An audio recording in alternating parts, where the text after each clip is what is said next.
I have a suggestion. Oh, wonderful.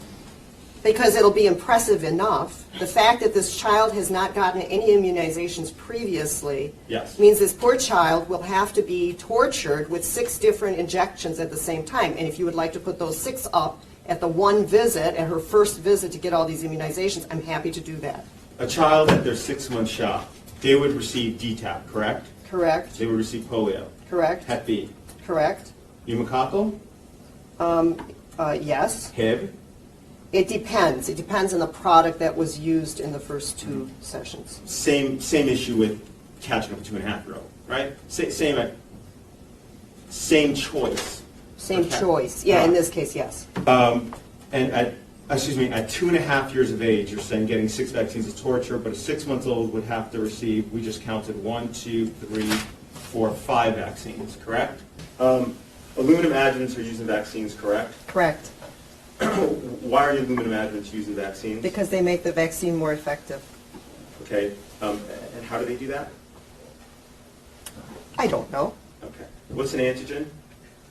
An antigen is typically a protein that, in this case, it would be, if you're talking about vaccines, an antigen is a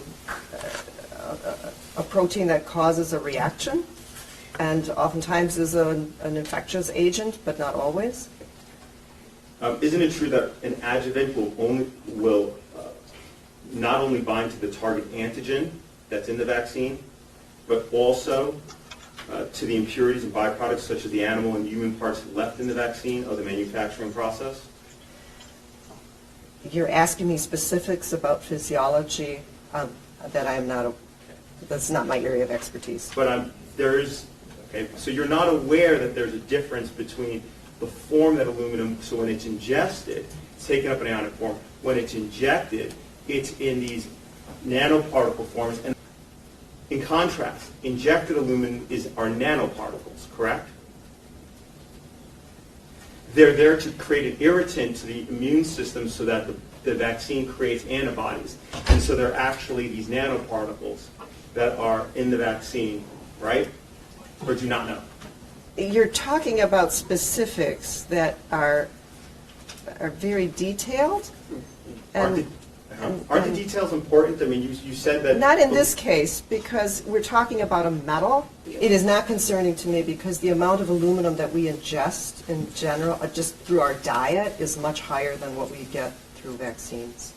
There is no reason to believe that that additional small amount is anything to be concerned about. So you said that the quantity of ingested aluminum is small, or excuse me, is much larger than the amount of injected aluminum, and therefore you deem it safe. Correct. Are you aware that the FDA provides that in terms of ingested aluminum, eaten aluminum, 0.3% or less is actually taken up by the blood? Do you know that or not? Yes or no? I don't know the exact numbers now. And that if it is, it's taken up in ionic form. Do you understand what I mean? I understand what you mean by that. That means in its smallest elemental form, that's how it's taken into the blood, right? Correct. Okay. And aluminum in ionic form is not able to cross the blood-brain barrier, correct? I am not aware that that's true. You don't know? I don't know that that's true. Okay. If you don't know, that's fine. And antigens bound to aluminum are taken up by macrophages, correct? Yes. Okay. And macrophages present the stuff they gobble up to the parts of the immune system that create antibodies, correct? I believe so. And they I have not studied the actual mechanism of action. And they also travel to different parts of the body, including Correct. the brain, correct? Correct. And they'll deposit the materials they gobble up there. Isn't it true that most package inserts for most vaccines report encephalitis or encephalopathy as a reported adverse event from vaccination? I would have to look at all the package inserts to be able to say yes or no to that. It is possible, yes. Do any of the vaccines in the childhood study contain monkey kidney cells?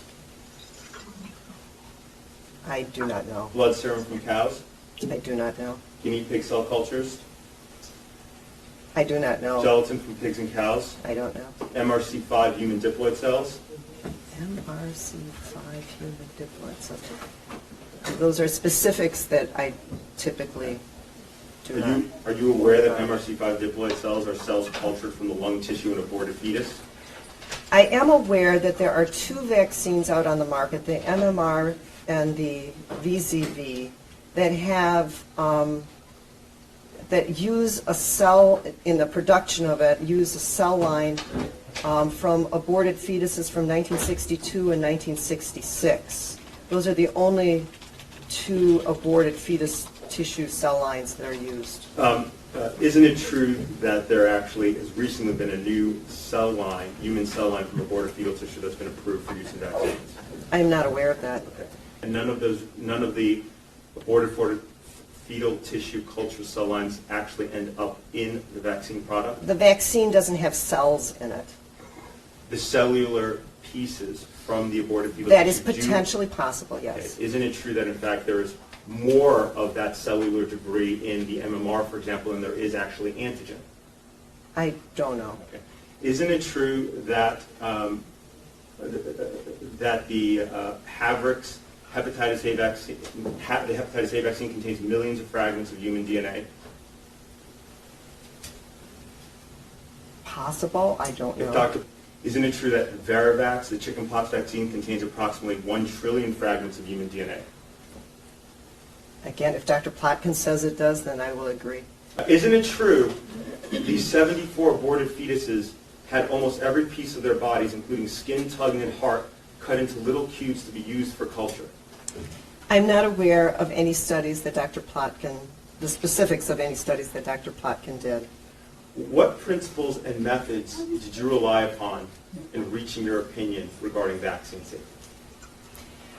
I use the recommendations of the CDC and the Advisory Committee on Immunization Practices and the American Academy of Pediatrics to form an opinion about the vaccine safety. So your basis, I'm saying the principal methods that you relied upon in reaching your opinion regarding vaccine safety and vaccine efficacy are what the CDC recommends and your claim that you've seen some people die of some diseases for which there are vaccinations. Is that correct? Correct. That's the sum and total, right? And the American Academy of Pediatrics recommendations. Okay. So when you're looking at a patient and making the determination as to what vaccines they should receive, what family history factors are concerning to you?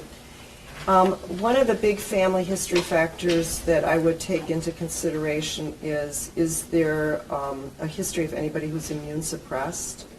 Isn't it true that the only polio vaccine used in the United States is an activated polio vaccine, which is injected in muscle? It's an inactivated poliovirus vaccine. Right, and it's injected in muscle tissue. Correct. Okay. Versus what we used to be used as an Actually, it's not into the muscle tissue. It's given sub-Q, typically.